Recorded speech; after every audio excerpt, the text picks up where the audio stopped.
admitir até 4%, né, de queda de tensão no condutor.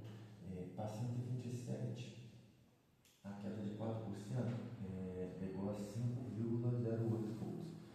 Para 220, a queda de tensão de 4% é igual a 8,8 volts, tá? Que pode ser admitido. E como é que eu descubro isso, né? Aqui eu fiz um circuitozinho com 16 amperes, uma distância de 30 metros, né? E não só isso, né?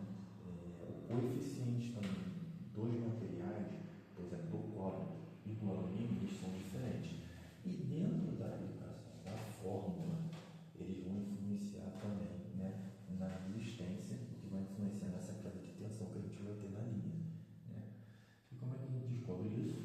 Pega o coeficiente do cobre, do alumínio, que só joga no Google também que a gente encontra. Pega essa fórmula aqui,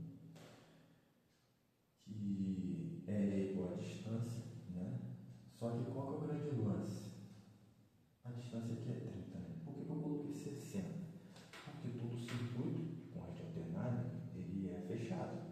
Então tem que ter uma fase e um neutro, né? Porque a corrente ela tem que ir e voltar. Uma fase e uma fase. Uma fase, uma fase, uma fase. Ou fase neutra. Nesse caso aqui eu coloquei fase neutra. Ou seja, tem um cabo de 30 metros indo e um outro cabo de 30 metros voltando. Por isso que aqui deu 60. E o A é a seção do cabo. Eu peguei um cabo de 4 milímetros, tá? Nossa, mas por que eu não pego de 2,5 se a corrente de 6 amperes? Então, a gente vou te mostrar aqui o cálculo e você vai entender por quê. Fazendo esse cálculo aqui da resistência, porque tensão, para a gente descobrir, é igual a corrente vezes a resistência, a corrente eu já segui 16, e aplicando a fórmula aqui, peguei o coeficiente do cobre, coloquei a distância, 60, dividi pela seção do cabo. Ele me deu essa resistência aqui, 0,255.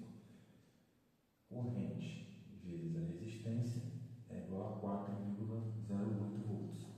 Né? Num circuito de 127, que é esse aqui que está usando, ele admite até 5,08 volts. Ou seja, essa queda de tensão para esse circuito, nessa distância, ela está admissível. Né? Ela está dentro do padrão admissível. Se eu colocar um cabo de 2,5 nessas circunstâncias, como vocês podem testar também, você vai ver que a corrente de queda de tensão, a tensão aqui na queda de tensão, ela vai ser superior. Vamos fazer um cálculozinho rápido. 0,17 vezes 60 dividido por 2,5.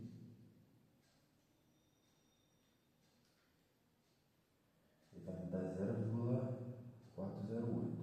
0,408 vezes 16. Ou seja, se eu mudar aqui para 2,5 e colocar pela essa mesma corrente de 16 amperes, eu vou ter uma queda de tensão de 6,5, o que é maior do que os 4% permitido pela norma. Nesse caso, você vai jogar para o cabo de cima, que nesse caso aqui é o de 4 mm,